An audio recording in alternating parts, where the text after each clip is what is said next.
Good evening. It is November 18th, 2014, and we are in Google Rocks number 56. And it's been a while since we've had a Google Sharing Fest, so that's what we're going to be doing today, a little show and tell. And with us today are our regular panelists, and I'll start with Holly. Holly, could you tell us who you are, please? Unmute yourself. Wait, who? Are you talking about Linda? Jody? Oh, sorry. I said Holly.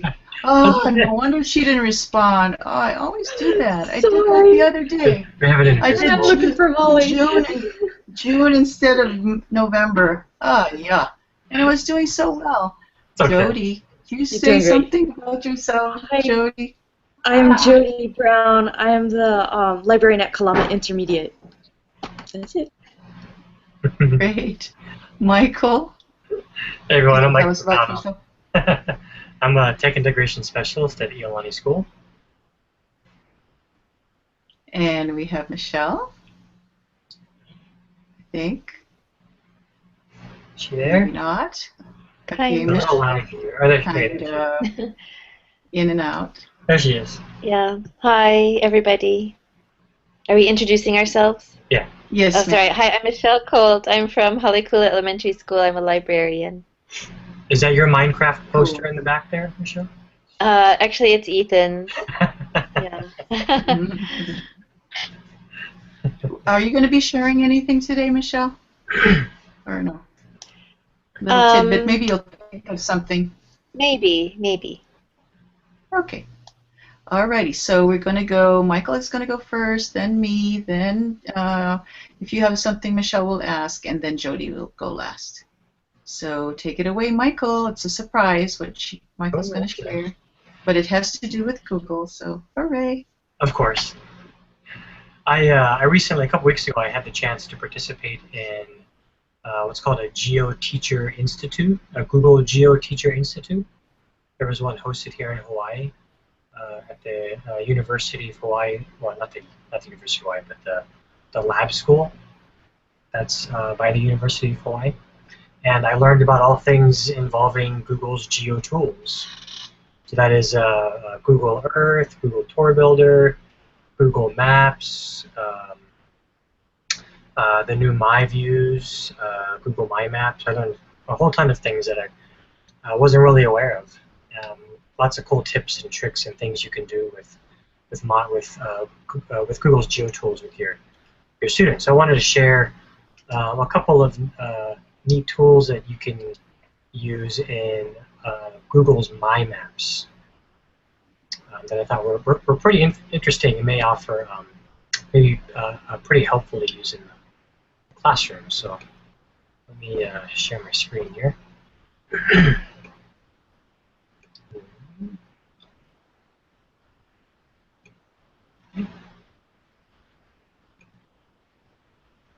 Okay, so here I'm in just the basic Google Maps website. So you can go www.google.com/maps. I'm sure we're all fairly familiar with this. We go to find directions to a place that we need to get to. But it's been changing quite a bit recently. Now it takes up the whole screen and it's very clean, and you get to see more of the map, which is really useful. And you have a very handy search bar up at the top corner here, where you can search for things like streets and addresses and businesses and places that you would like to go. But if you click in that search bar, you have an option called My Maps, and this is attached to your Google account. So you have to be logged into your Google account in order to use the My Maps option here.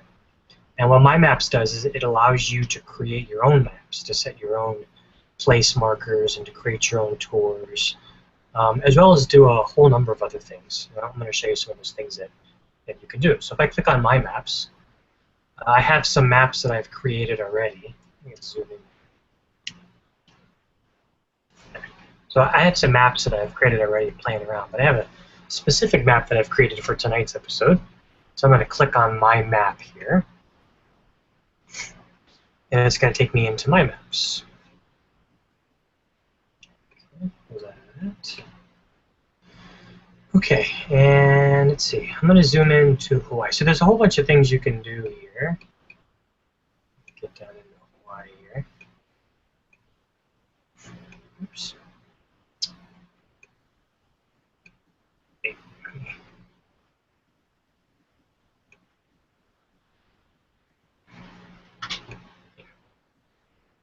reload here.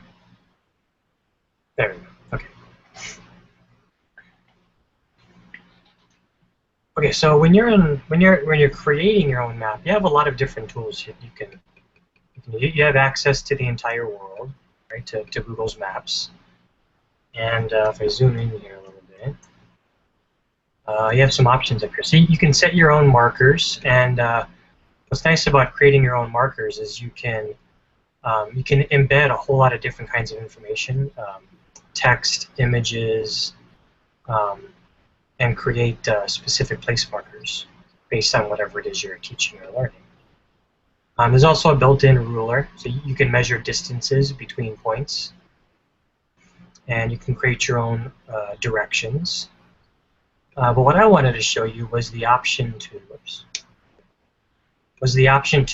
draw lines. And if you look down here at Oahu, I've already used the line tool to trace a line around the island of Oahu. Can you guys see that? Mm-hmm. So here, what I've done is I've connected the dots to build a shape around the island of Oahu. So it's basically I just add a line, and then I can connect the dots to make a shape, to make a polygon. Okay, I'm going to delete that. Okay, and so I thought that was pretty cool in itself. So students can create shapes that can trace around countries or states or cities, pretty much any place in the world. But the cool thing that I liked about this was you can actually take the shape you create, and if I can get it here, and you can move it into another location. So let's say we want to know if Oahu fits into the Big Island. How big is the Big Island compared to Oahu?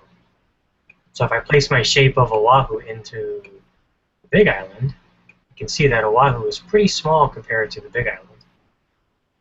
And so I thought the ability to move those shapes around into different locations was a pretty cool feature. So you can talk about comparison and shapes and sizes and those kinds of things. And then what I also like, if I click on the shape of Oahu here, it'll tell me how many square miles that shape is. So it'll automatically calculate that for me.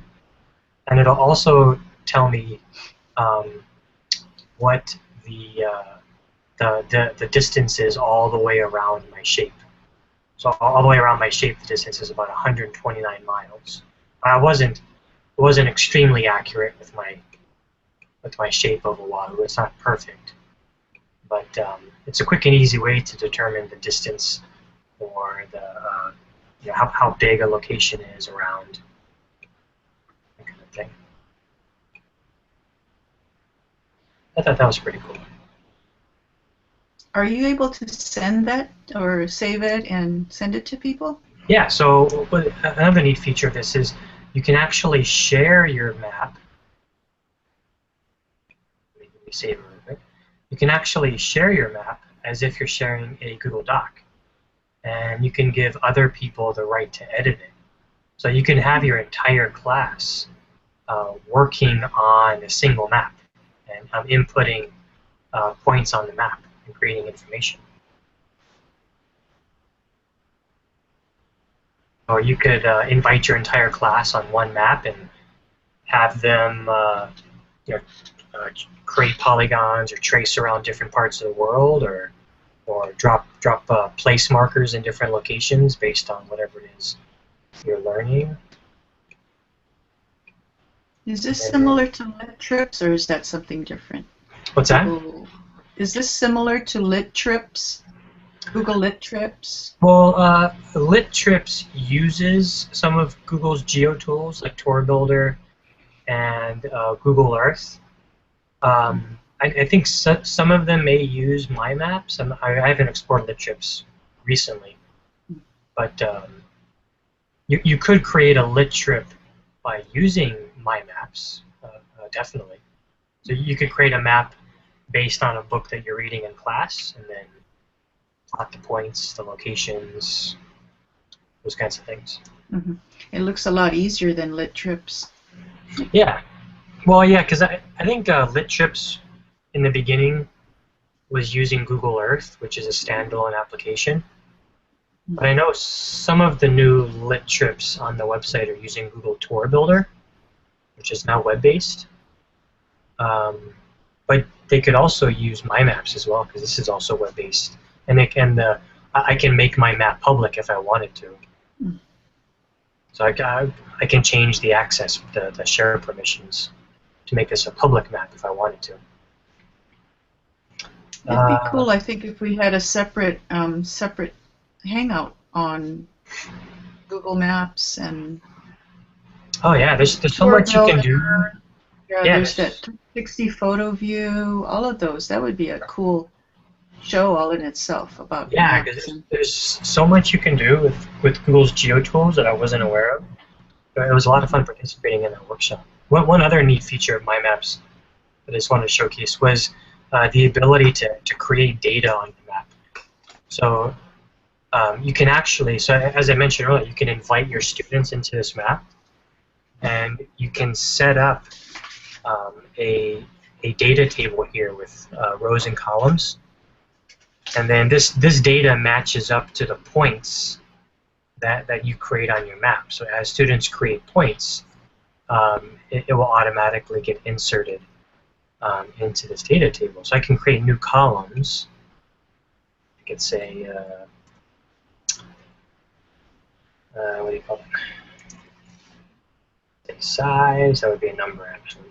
So I can create a bunch of columns, capital, and so on, right? And when I create a new pin, a new place marker, those columns in my table will automatically appear in my place marker settings here. So I can fill in this information.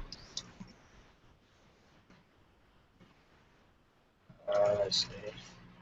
Save it.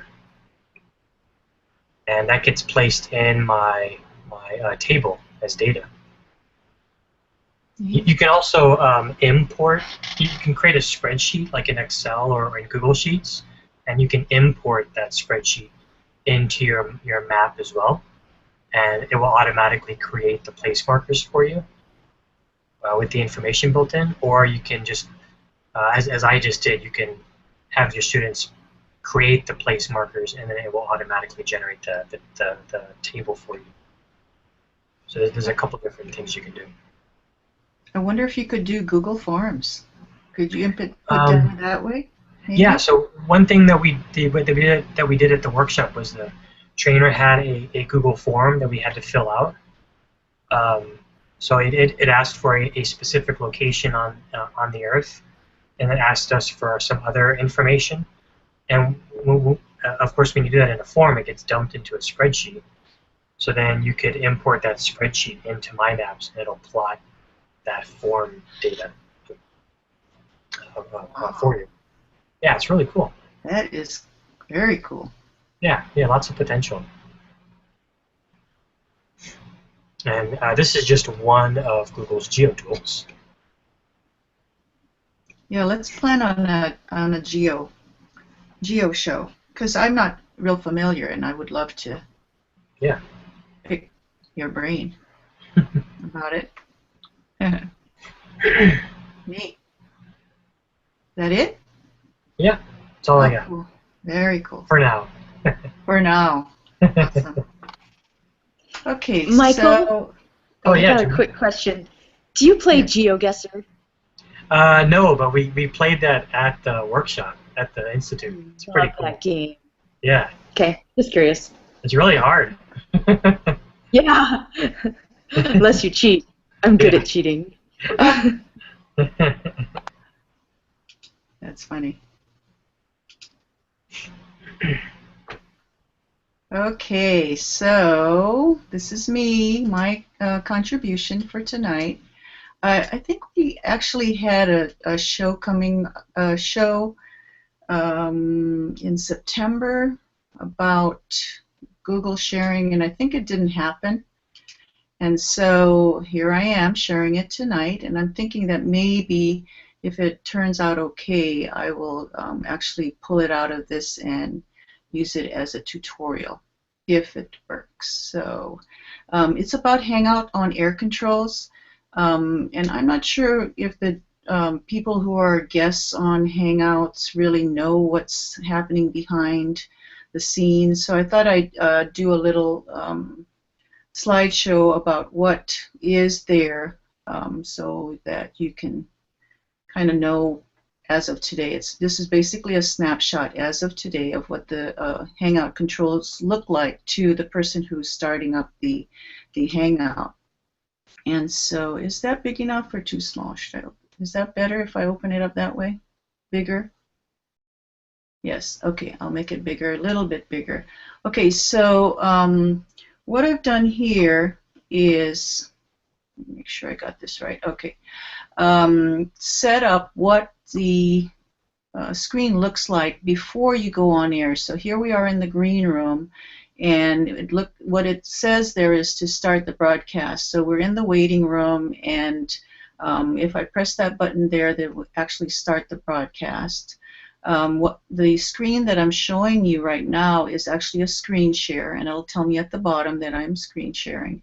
And I think this shows to all of whoever is screen sharing to, not just me. But this is what we're looking at, a screen share of the controllers, the person who's moderating or hosting looks like. So these are the controls at the top, and also to the left are the controls, more controls. They're actually apps that you can use, and you won't see these unless you hover your cursor over there on the left. And on the right at the bottom, it'll tell you how many viewers you have. And I was actually doing this with my other self, my school self. So there were 0 viewers, and there was just me, myself, and I. So, but it tells you how many viewers are there. And that's something I don't know if people know about if they're not hosting. So the controls at the top are, you can invite people. So this is what it looks like when you want to invite people. There's a link to share with the people. You can actually email them. You can send the invite there. That's what you'll use. You can actually do that after you've invited. You can continue to invite people using that icon. And then you can mute your microphone, or you could turn your camera off. And you can adjust bandwidth. Now, so this is what the adjust bandwidth pull-down menu looks like. I usually have it at the top so that you get the better quality reception and broadcasting. But if you're having trouble, you might want to move that to the middle, or you might want to limit your bandwidth. And then there are settings on the right-hand side, this little gear here. And there are 4 different settings. I happen to have a Logitech camera on right as we speak as well. But there's also a built-in, for Macs it's FaceTime. I'm not sure what it is for PC, but there's a built-in camera. And then your microphone, there's a default. There's also what's called a built-in mic, and then you might have an additional mic as well. And then for the sound, they're default and also built-in. And also if you have a device as well, and you can play a test sound. So that's what all the settings look like. Okay, the filters. I kind of had fun with this.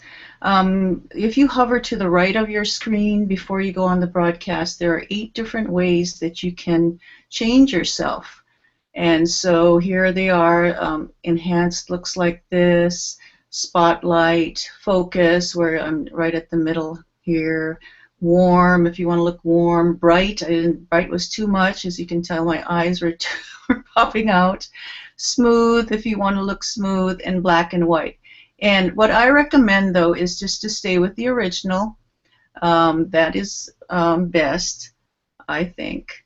And then if you want to put yourself in the best light, there's a standard three-point lighting that's actually used for filming that I recommend. So what that means is this is if this is you, on your right side would be a key light, on your left side would be a fill light, and in the back would be a backlight. And actually that's what I have in my room right now, kind of.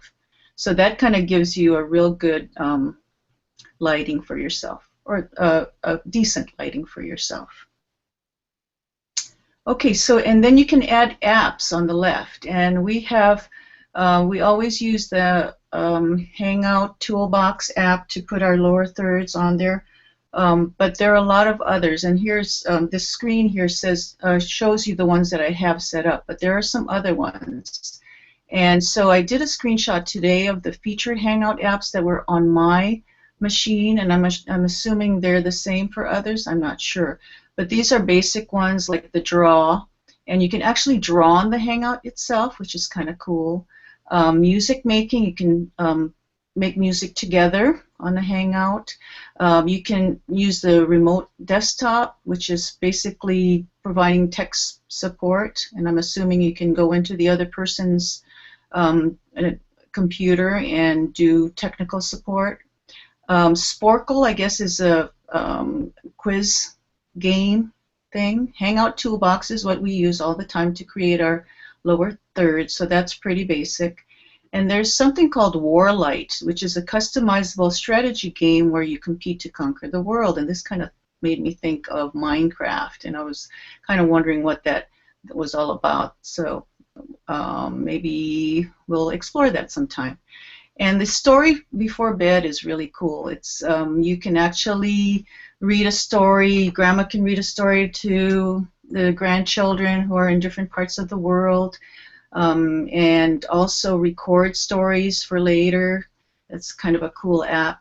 And then the Google Art Project is also available via Hangouts, where everyone can look at the art together. I think that's the Google Cultural Institute. I'm not sure. And there's something called Symphonical, which is a planning wall. It's kind of like a whiteboard. And there's also a Hangout game. You can compete with your friends to find out where a photo was taken. This kind of reminds me of GeoGuessr, Jody. Maybe that has something to do with that. That'd be kind of cool. YouTube can be accessed via Hangouts, but you can't do it with the on air because it's basically broadcasting. Google Effects we've played around with. There's headgear, eyewear, facial hair, prop sounds, and backgrounds.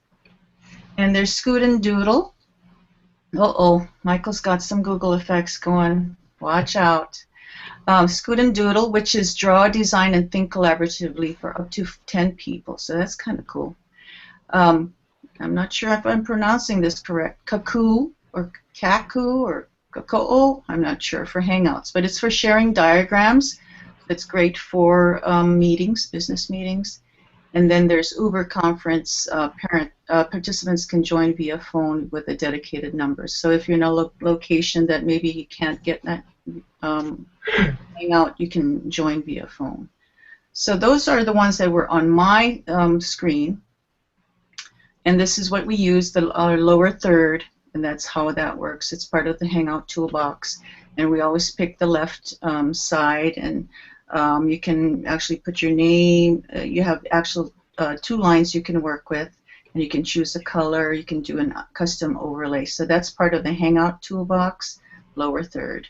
There are other ones as well, which I haven't explored too much, but you're welcome to do that on your own. The chat. The chat is on the left, so if you click on that, it'll open it up on the right, and you can actually chat while you're on the Hangout. And if you happen to be, say, on the Q&A or somewhere else, or not in chat, there'll be a little notice that comes up that there's a message waiting for you, so you don't have to worry about whether someone's chatting with you or not. You'll get a little message.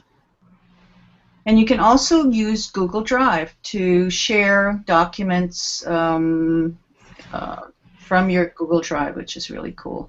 And the way that works is you click on the Google Drive icon, and then this will pop up, and it'll ask you to choose something that you want to share. This is what the collaborators will see when you do that. They'll see that there's a document available. So that's how that works. Screen share seems to be a lot of, it's kind of iffy with screen share. I noticed I watch a lot of Hangouts, and screen share tends to go wrong, but this is how it works. It's a green box with a white arrow, so you would click on that button, and it'll ask you which one of these screens that you have open that you want to share. You would select it and then share it. And then when you're done sharing, you click on that button again. Can I interject on that one? Of course, Mr. Horned Google guy. I've noticed in my own experience with screen share that it has to do with the windows that you have open. Uh-huh. And I'm on a Mac, so when I take a window full screen, screen share doesn't count it as a window anymore, and therefore it doesn't show up in the list, the screen share list. So yeah, I kind of noticed that too. So full view is not good, right? We want to avoid that. Yeah. So when you take a window full screen on a Mac, full screen. Yeah, screen share doesn't count it as a separate window; it just ignores it. So if you're doing a presentation, you don't want to do a full screen. Yeah. Okay, awesome. And there's the control room on the left, and I happen to be the only one on this screenshot, but I can mute myself, get rid of the video, and I can be louder or softer. And I think if someone comes on, say that you don't want, I believe you can actually zap them. I've never had experience with that, but there's probably an X for people who jump in the Hangout that you don't want to be in. So that's a good way to to get rid of them really quick. Control room. And there's a cameraman app, and in the cameraman app you can choose to, as people join, do you want to hide their audio and video from broadcast? Usually I say no. Do you want to broadcast just the large video and hide the other video feeds? I usually say no, because I like to see the reactions of the people at the bottom, see how they're reacting, and if dogs are going by or whatever, that's kind of interesting. So, but if we wanted to zoom the focus in, we could say yes for that. And new guests in my broadcast are muted as they join. So that's what the cameraman app does for the host.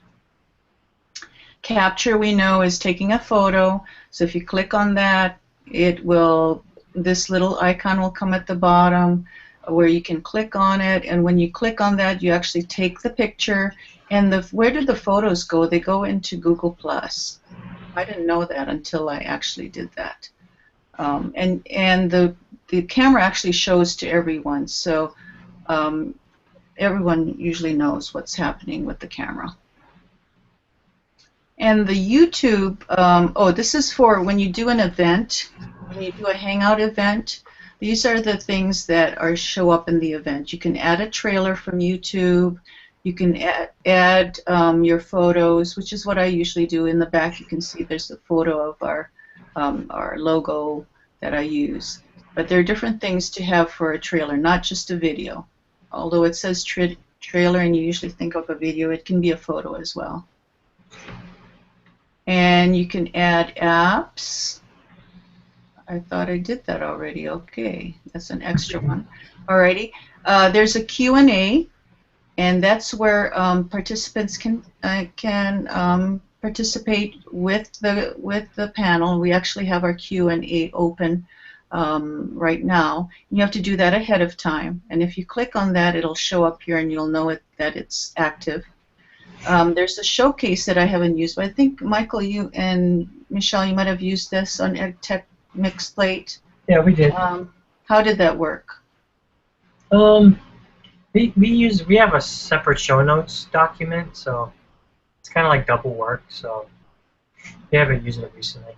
Okay, but doesn't it show as people watch? Yeah, so it's a separate app that your viewers can go to, Mm-hmm. and only the creator of the Hangout can put links into the showcase. Okay. So it's like a list of links that you can share with your viewers during your Hangout. Okay. So something you want to promote, maybe that would work for that. Yeah, or like a resource, Mm-hmm. something that matches with whatever it is you're discussing. Okay. And then there's the clapping. You can do the applause thing where people who are participating can clap for something, kind of like Google Effects, but for the audience, which is kind of neat. I haven't checked that out yet. Linda, when someone does the applause, do you, as the control person, know that somebody's applauding, or does that only come up when you replay the Hangout video? I think you can hear it. It's a sound. Oh, well, isn't it? For the viewers, like us in the Hangout have no idea what they're applauding, which is kind of weird. I don't understand why it works that way. I know. Well, that's what I was wondering. That's weird. So wait a second, Mike, because like when I was in Minnesota or Wisconsin applauding you folks didn't know I was applauding you, but then we had no idea. Other people who are currently in the Hangout can hear the applause at that time? Yeah. If you're watching the Hangout from the event page, okay, where you have access to the Q&A and the showcase app, okay, they can hear the applause, your audience. And then I was wondering, does it come up in the video as it plays too? I haven't tried that, actually. I don't know. And then I was wondering if... For the recording, you mean? Yeah, in the recording. And I was wondering, too, if my name was associated with it, so I stopped applauding so much. That's funny. We'll have to experiment with that or see if other people have done that. Yeah. Interesting. Okay, so this is what the Q&A looks like, and this is, I just picked this out. I give the image credit to Ming Jiang for this screenshot. It's basically what the Q&A looks like. So people who are in the audience can actually vote up questions. So what's the best temperature for oven pizza? 10 people thought that this question should be asked on air. So the host can look at it and say, okay, I picked that question, let's answer it, because 10 people want to know that. So when the person clicks on it to select it, it goes up here and also timestamps the Hangout so that anyone watching it later can click on that question and it'll go directly to that point in the video where it was answered. So it's kind of like what I do with the timestamp, only it's within the Hangout itself, which saves some time for you. But that's that extra step of going into the Q&A and finding out about it. Whereas the way we have it listed, it's right there. You can see what's available. So that's it. There's the links. While I have you, I wanted to mention about the show and tell notes. The show notes that we have. This particular week we have 4 of us on, and so I went ahead and put in my link to my presentation, and Michael may put on something about Geo on there, and Jody has something to share as well. So just to let the audience know that we do this every show, and it's on the YouTube recording as well to find it. So it's a good way. In fact, I just used these links today. I was looking for flipped learning. Remember when Mitch Krulowicz came on and talked about how he used screencasts? You probably don't remember. He screencasts in his room for flipped learning, and I needed to get that, so I went back to the show notes to see where his videos are. So that, I thought that was pretty cool that months later, yeah, that's where it is. So it's a nice reference for later on, I thought. And then I wanted also to point out that we do have a website, Google Rocks Hawaii, and and it's bit.ly Hawaii HOA. And I usually put that on the event and other materials to get to it.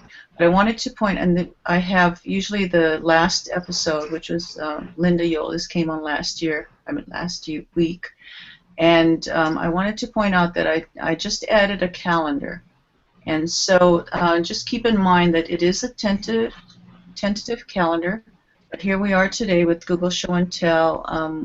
Tentatively, Michelle is helping with getting this particular show going next week, which is comic book writing with Waikiki Elementary. And the week after that, Nick Kusumano, who's actually a friend of Michelle's from Google Teacher Academy in Sydney, is going to come on. It'll be midnight his time.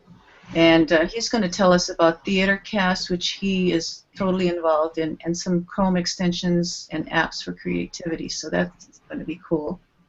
And then December 9th, also Michelle helped the contact with Tasha Berkson-Nicholson about research relevance, which is actually what the title, Tasha said the title should be, but it's also it's about a colloquium or a kind of a conference about research for librarians that's happening before the ALA conference in June.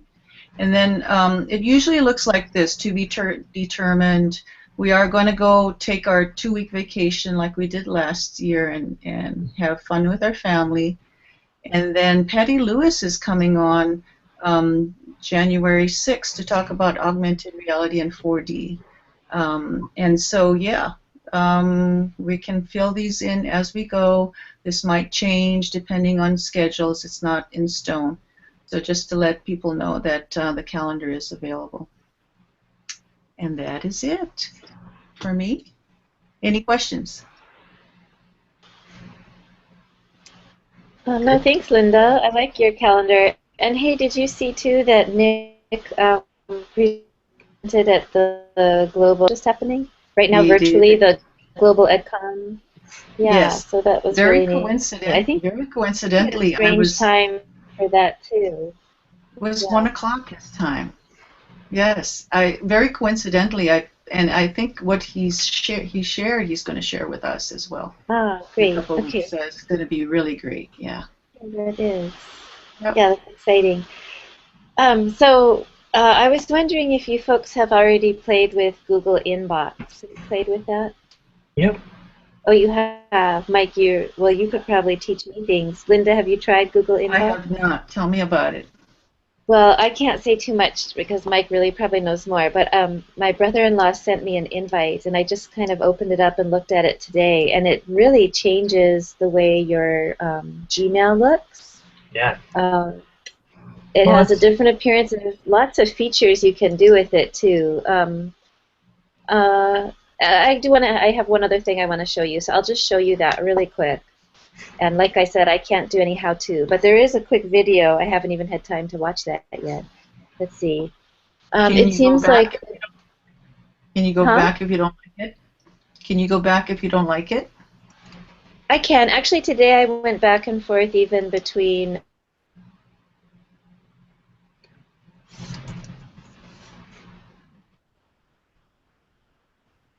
What happened? I don't know. Oh, there she is. Are you there, Michelle? Yes. Kind of lagging out this morning. This evening. What? I'm coming in there, and Michelle? out. So, yeah, I'm here. Sorry, you kind of cut out there when you screen share. Okay. Yeah, sorry. Can you see the screen now? You can see it. Okay. So just the overall appearance looks really different for me because you know how we've selected like themes. So I guess my other theme is just kind of green. Here, you can see my other theme. Yeah. Oops, sorry. Mm-hmm.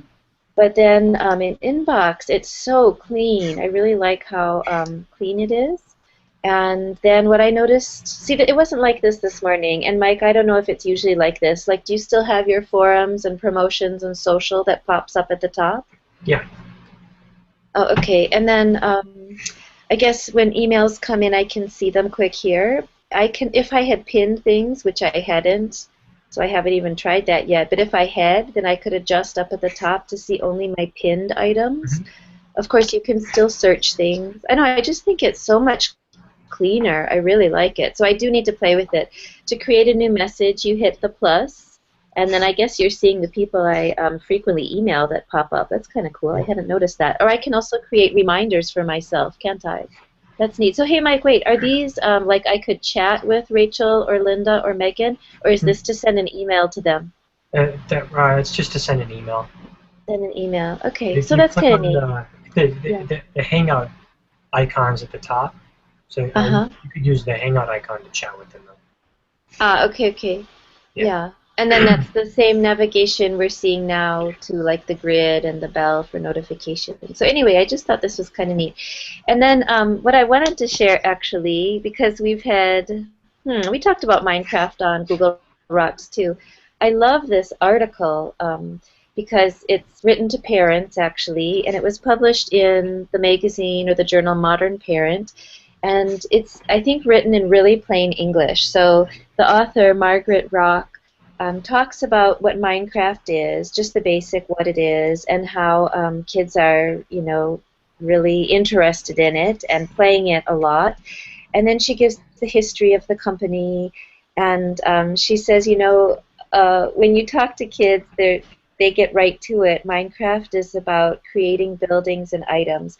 But what studies have now shown, and it's published in, where is it? I love this right here, the Journal of Adolescent Research, just published a study of comparing kids that played video games to those that didn't. And video game players, regardless of gender, reported higher levels of family closeness, activity involvement, attachment to school, and positive mental health. They also have less risky friendship networks and a more favorable self-concept. And I just thought that was so interesting. Um, because I think for a long time, even as a parent, I had doubted video games. And I used to say to my son, stop just sitting there playing video games and go create something. Of course, the thing about Minecraft, you are creating. And I'm also seeing how his different video game play has, it actually led him to research.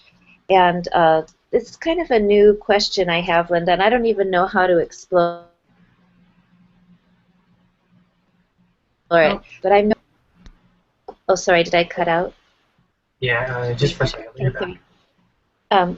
I was just saying that with each of my kids, their interest that maybe started, you know, searching videos on YouTube or looking at different websites or playing video games, it actually took them to do their own personal investigations into different topics. And I really love that. I'm just wondering, how as librarians can we tap what kids are naturally doing, their own investigation? How can we use those strategies or skills or resources when we talk about school investigations? I need to mute because my kids are crazy. Sorry. they're just being kids. It's okay. Yeah. I can hear you louder. It's fine. um, yeah, actually, someone sent me that article. For some reason, I couldn't get into it. It said something about. Anyway, I couldn't get into it. Could you put that link in the show notes, Michelle, and maybe I can get to it because it was from a parent who wanted me to read it. I kept getting this warning. Oh, So, okay. yeah, send it to me. Yeah, That would no, be great. I can put it in the show notes. Yeah, like you were saying. Mhm. Okay. I have a question about that Gmail thing, and also the Minecraft thing too. The Gmail, I noticed all those color coordinated things. Is that something you do? I just don't. No, I didn't do anything. It just came Oh, in colorful. Mike, Yeah. do you want to answer automatic, that? like, okay. Yeah, I think Inbox will color coordinate that for you based on the topic of whether it's a promotion or an update or I forget what the other fields are. But, How do you And get can you inbox? well, right now it's by invitation only. Mm. It's in beta, right? Yeah, it's in beta. I don't think. Let me see. I just gave away my last invite yesterday, but I might have more. You don't have invites, do you, Michelle? Well, where would I find those? Hey, and how It's come in the you Red must have Plus. sent your invites just to your blog followers, huh? No. I'm teasing you. Where did you say I find it? The If you Red hover Plus? over the Red Plus, you might have a Uh-huh. gold, like a gold ticket. Oh, gold. No. Do you think Okay. it's because I Michael, you're haven't used it a special. lot yet? Yeah, Mike, you are Um, special.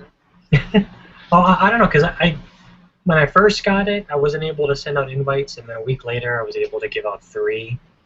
Yeah, I'm And wondering then, like that. If I use it a little bit, if I'll get some yeah, invites or possibly. something. But then Yeah. I gave away 3, and then a couple weeks later, I got 5 more invites to pass Okay. out. That they're kind of like passing them out every now and then. I'm not really sure Ah, why okay. the reason is. But if I get an invite, Jody, I'll send one your way. I'd like one too. Okay, Linda. Well, Sure. Linda first. I'm not an early No, adopter. It's I can't get used to it. I'm just so used to the way Gmail works. It's been very difficult for me to get used to inbox. I mean, it's Ah, Oh, a whole new way thinking. thinking of how your email is organized and how you Mm. handle it. It's been very difficult for me to get used to it. I think, because I have Gmail automatically open when I open my browser, so I think I need to change Gmail to inbox and just force myself to only use inbox for a while. yeah. Mm. Huh. I But don't it's very really. different. Some people actually claim that it might replace Gmail eventually. I don't. Google has said that it's not replacing Gmail at all, but Hmm. you never know. Then, Mike, what is the purpose of it? Like, I mean, I thought it was going to be their new email system, but it's not. It's separate from Gmail. It does affect your Gmail. Like if you delete a message and if you delete a message in inbox, it deletes it from your Gmail. So they're Right. both connected. Yes. But it's a Yeah. new way of like filtering and organizing your email. Like Okay. you can in inbox, like once you're done looking at a message, there's a little check icon. Yes. And when you click that, it basically removes it from your inbox feed. But Right. it's not deleting the email. It's basically like marking it as read and then completely removing it from view. So that it's as if you're done looking at that email. Is that what they refer to as snoozed? No, snooze. I don't know. I haven't played around with snooze before. Okay, so done is the check mark, and yeah, I don't know what snoozed is. But then I can also pin things that are important, right? Yeah, you can pin things which move to the top of your inbox feed. Oh, That I I like wouldn't mind. that. Yeah, that I That is would love. cool. I Yeah, need that. and then So do I. as you mentioned earlier, there's that little toggle switch at the top. Yeah, If you toggle that pin switch, it'll only show you the things that you pinned pin. item. Yeah. Okay. Yeah, I just gotta force myself to use it more. Maybe Yeah. I'll wait. There's also an Android app and iPhone app. Actually, in order to get Inbox, I think you have to download the app. Yeah, I did the app. I started with that first. Yeah. I think in order to use it, you have to start there.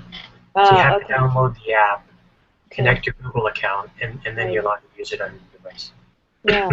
So is it like an extension of, or is it a separate layer? I don't quite get what inbox is. It's both, kind of. I mean, it's an extension of Gmail, and it kind of serves as like a layer, like a layer of Gmail. Like it affects your Gmail by how you I don't know, use the how you view the messages and interact with them on inbox. Well, Well, hey, though, Mike, this is a dumb question, but I don't see right away like where I add all my contacts. Can you do that in Inbox, or you don't? I don't not except it uses your contacts from your Gmail, so I don't think Inbox gives you access to your contacts. Yeah, no, it doesn't give you access to your contacts right now. So you'd have to go back to Gmail to access your contacts. And And so, someone also noticed that Inbox doesn't have access to your contact groups. So you I was can't wondering email. about that. Yeah, Okay. you can't send a message to a contact group in Inbox. When you type in, you start typing in the to box, and it will automatically find who you're trying to look for. Yes. Inbox doesn't do that for groups. That's a definite disadvantage for me. Yeah, yeah, it really is. I'm not sure why they left that out. I mean, it's beta, so. Hmm. Uh, Maybe I'll wait. Hmm. but it's definitely different. Yeah, it is. Just fun to play with something different. Yeah. Yeah. So we'll Okay. see. We'll see what happens to it. See if it lasts the test of time, or if it fails miserably like other Google apps have in the past. Shall Were see. either of you or any of you Google Reader fans? Yeah, I liked Google Reader. I like I, that. I had it set up. I didn't use it too much. Mhm. I have Feedly set up, and I don't use that too much either. Yeah. Well, But I loved Reader. I was, kicking and screaming when I went away, and I ended up with Feedly because that was what everyone else was doing. yeah, And I definitely do not use it as much as Reader. Reader was much more efficient. yeah. And now I look at Feedly, and I'm lucky if I get, one thing that I can use. In I Reader, I really, was looking for, I found things all the time. yeah. I So, really liked what was it called? Google Homepage. mm, I used to use Mm-hmm. that a lot, so I was sad to see that one go. Yeah, that's true. I like that one too. And the other one, I think that, Linda, don't you remember that Wonder Wheel that you could use for searching? That one went that away was Yeah, too, right? fantastic. I Uh, loved that. Or is it back? Wait a minute. No, it's not back. no, Google search. And yeah. then actually the other one that I liked, this is really old, but I liked that one, what was it called? Google Wave, when you yeah, could collaborate with other people. I actually liked that a lot. I, Thought it yeah, was I remember cool. that one. That didn't Yeah. last very long, too. No. No, but a lot of its features I think became part of Google Plus. Yes, that's true. I mean, Yeah. Google Plus is basically what Wave was, but just better. I think some people say that the public just wasn't ready for Wave, so they added features and then rebranded it as Google Plus. Okay, I can't believe I think I talked too long. My presentation was too long. Jody, you had something to say and share, right? Hi, yeah, just a little bit. I just first wanted to say thank you so much to Linda because all these Google Hangouts have had a really positive effect on my librarian practice. And I had a couple of quick examples. One of which, the most recent, was when you came to talk to the Maui district librarians, and you had a lot of Google resources that you taught us about, and I started using them instantly the next day, so that was super fun.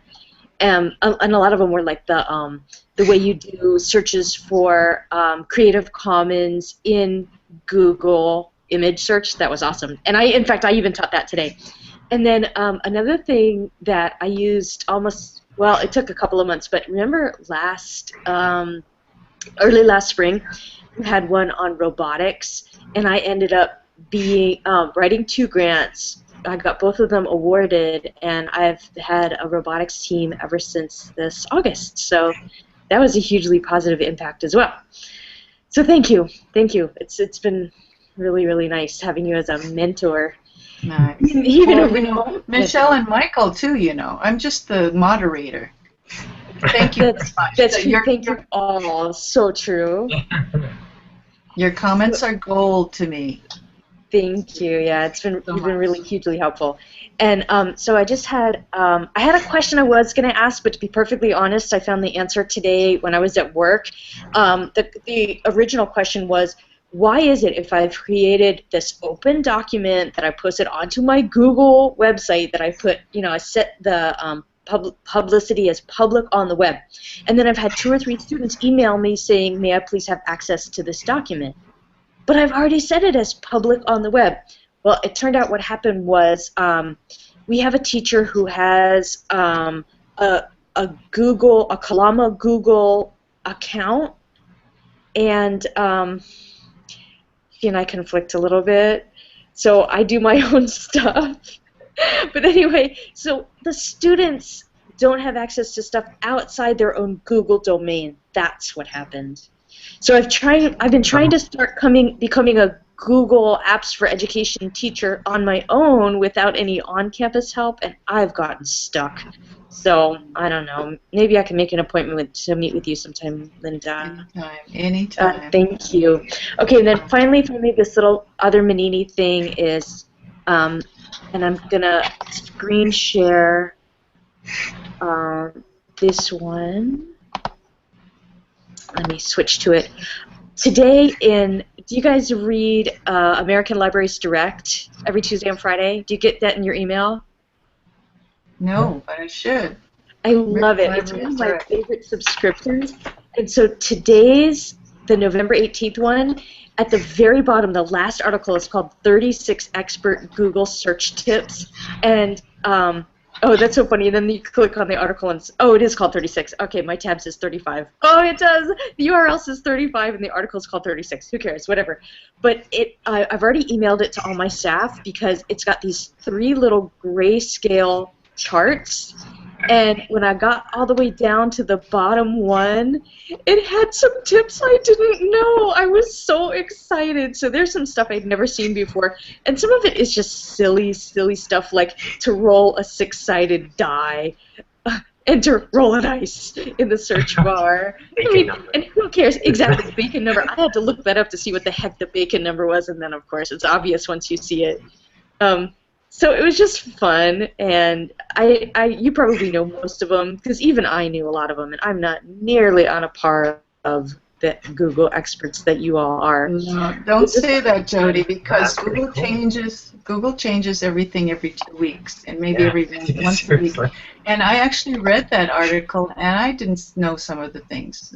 So, my philosophy is we always learn something. There's always something to learn in that. And I actually bookmarked that article because I was thinking of doing a Google search proposal for the GAP Summit in March, and I wanted to do collecting things, and that was really a good one. Cool. Because some of them, are not used, and they're really helpful to know, just tips and tricks to put you a level above the ordinary researchers. So that was a great thing to share. Jody, you're going to have to share more often. Yep. I'm going to pressure you. I'm going to say, remember that time you shared? It was great. You're doomed. My forte is listening.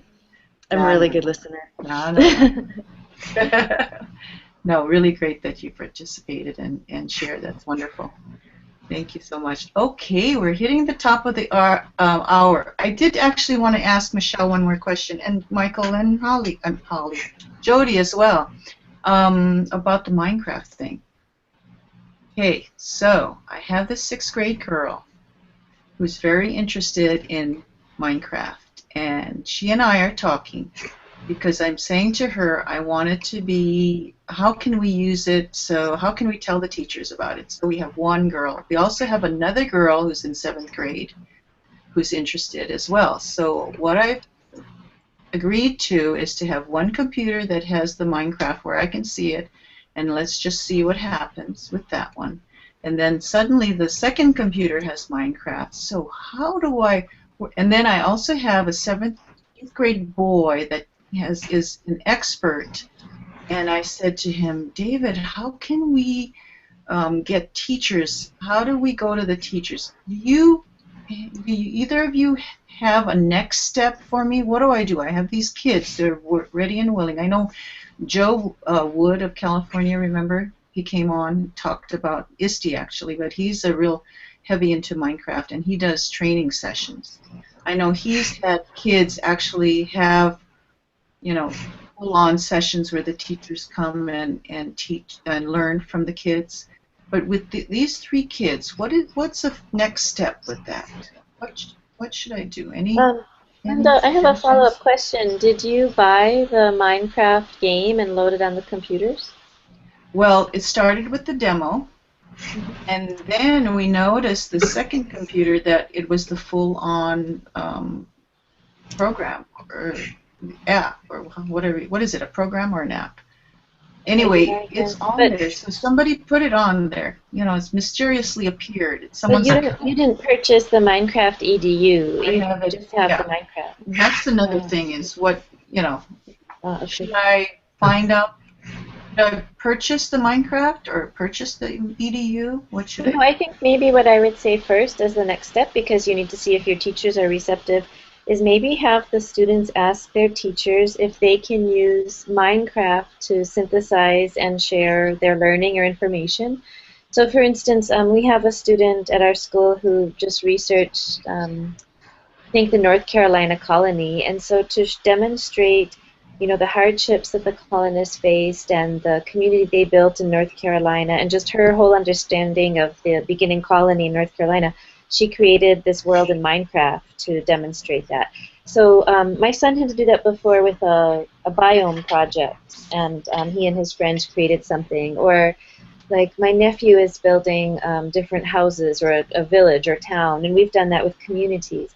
So maybe that's the first step, is to have them think or to identify in which class, what's a project they're working on that they're just getting started, and would the teacher consider Minecraft instead of, an essay or a poster or something. Okay. So presentation tool. Yeah, as a presentation tool. Okay. That's a And great then I idea. guess the thing too is because, well, I'm not really sure how your student is doing it, and Shane is probably the person to ask. But I know that there's a way that if there's Minecraft on the computer, you can access different servers. But I'm not really sure how she would then present what she's done to the class, unless so I don't know if she could bring her computer from home with her and it has it on her laptop, and then she could access what she's created in the library with you. But the other thing she could do is she could create a screencast. So our students are using Jing to capture their Minecraft world in a screencast and then share it in class at school later. Because our student is actually doing this particular one at home. Oh, neat. That sounds great. Just to Yeah, but see. that's just my suggestion for a beginning step. I'm sure, other folks would have other ways to do it, but that's one thing I can think of. And then if you have teachers who are interested, and maybe you want to share some of these articles too about how Minecraft is a great way to foster collaboration and creativity and critical thinking and communication. If more teachers jump on board, then think about purchasing the Minecraft EDU license. Okay. Yeah, they have no clue that I'm even plotting in the background with the kids. So we're at the very beginning. Yes. But Oh, that's thanks for that. exciting. That's a great suggestion. I will do that. And I'll talk to the kids about what they think about it. I want it to come from them. Right. Yes. Yeah. Thanks Yeah. for that tip. I really appreciate it. Okay. Anything else?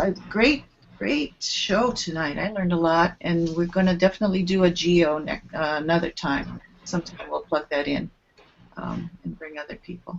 Any other thoughts before we say adieu or aloha for the night? Can you try out that applause you were telling us about? Can you show I don't us? know. No, we can't. We No, we can't? can't. It we has to can't be do the it people. inside the Hangout. Yeah. Oh, Yeah, I see. yeah. People on the outside. Yeah. I have a feeling that feature might not. Well, I think if you have maybe a big crowd, yeah, that would work. Yeah. Yeah. Alrighty then. So next week are we doing the Waikiki Elementary thing next week, Michelle? Putting you on the spot on broadcast here. Maybe, maybe not. We'll see. I hope so. That was our plan. Okay. So, Okay. yeah, I hope so. It'll be great. Okay, so we will say aloha for now. Thanks everyone for watching, and we will see you next week. Take care, everyone. Aloha.